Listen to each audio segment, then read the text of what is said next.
Hi guys, I think it's a good moment to build this small but highly detailed off-road vehicle.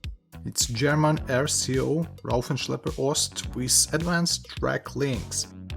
This kit has interesting building options, multiple painting options, and in the box we can find everything to dive deep with this cool kit. Detailed review on it you can check in one of the previous videos. So we have here grey plastic details, transparent details, metallic stuff and decals. I think we will start according to assembly guide from the frame section. Not too much details in this box compared to interior tanks from MiniArt. Frame here is complicated a little. It has long beams and traverse constructional details, so it's similar to truck frames. But in the same moment we can see here additional big plate on the bottom section, and that makes this frame in some moment close to tank hull. These supporting short elements somewhere should be adjusted for better connection, not all of the details, but the front and rear one. After all, we want to receive here straight construction and kits that wouldn't be dancing on your table. Time for opposite beam. I applied glue, but then received a big gap from the one side, so this traverse plank should be shortened a little bit for better connection. I like to add additional portions of glue on the connection spots, but this MiniArt plastic doesn't like too much glue. It is eroding plastic, so be careful with it, with glue, especially on open and flat surfaces that are visible. Time for one more shaft. The second one, we just have to insert it and then fix with a small amount of glue. Flat detail for under cabin section, which would be visible partially in a case if you decided to open the hood in a cabin. Somewhere fixed details with elastic tape for better connection. Added here additional details like this pipe inside the frame and additional constructional elements. Not an easy job to install them properly, inconvenient task. And there are several more of such similar details that could be difficult during installation process, but we can deal with them.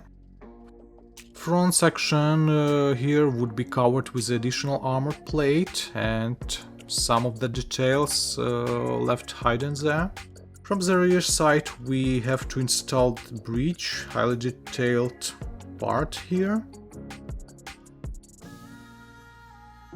And frame itself almost finished, except several details. We can see here additional instruments under the hood compartment and towing mechanism from the rear side and some other details. Interesting detail here is a big fuel tank, which looks like a turret for, I don't know, a dreadnought or cruiser, which we have to insert in the middle part of our frame over the central shaft. Connection here mostly on a high level, except several moments on the initial stage and some difficult spots for details installation. Also we need to connect pipe from fuel tank. Okay, we finished with the inner parts of this frame. Now we have here additional outer parts, mostly for suspension and wheels. This long detail have additional metallic parts from the box set. What we have to do is to connect big suspension part to the frame from the both sides. Interesting and unusual construction here. So after all, we received such a construction. As for rollers or wheels, we have 8 main wheels with the metallic planks on them and 4 drive sprockets from the both sides. I glue them on a small amount of glue for track links installation, and later we dismount them during the painting process. Track links good, not so many of them we have in the box. and detailed instruction how we can assemble all the track links. They are semi-separated and easy in work in general, so what we have to do is to prepare all that links, all that sections. I put them on a table in the order we have to assemble them, and then step by step as usually I'm gluing link by link and section by section. When all chain of these links ready and dries up a little, we can wrap it around the wheels. Actually, there is absent any options during installation. We have to use correct number of links on each side and connect them. Good and precise links. But we have here one main option and a key feature of this kit: additional winter or mood white track links. They are much bigger than main links. I almost finished with them, and they are even easier in work than a previous stage of work. So each track connected in 4 connection spots to the main tracks. If previous links were installed straight and carefully, so there wouldn't be any difficult moments to install this additional layer of links. And ready. But there is an issue with these links, which I revealed in the end. Both sides should be on the one line, symmetric, like in this guide, but I didn't provide it, and I have to think how to solve this problem. Meanwhile, completely assemble engine section.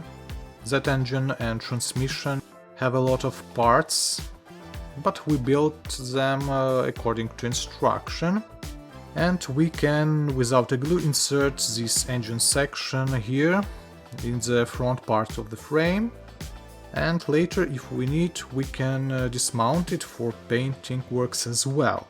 This engine is highly detailed, petrol 8-cylinder engine, and if we want we can provide here additional wiring for it. But I think we don't need to do that because there would be a cabin over it. And returning to the links, hopefully I was able to move one fresh side a little before it completely dries up. And now more or less both sides of the links on the same line, and they look okay. So this was the biggest part of the job. A little bit complicated frame and engine sections with some small details and complicated stages, but instead easy and fast work with track links. In general, good work I think. And as for cabin and body, I think we can do them in one go in next episode. So I think that's all for today. Seems to be a cool kit, and thank you for watching. See you next time. Bye.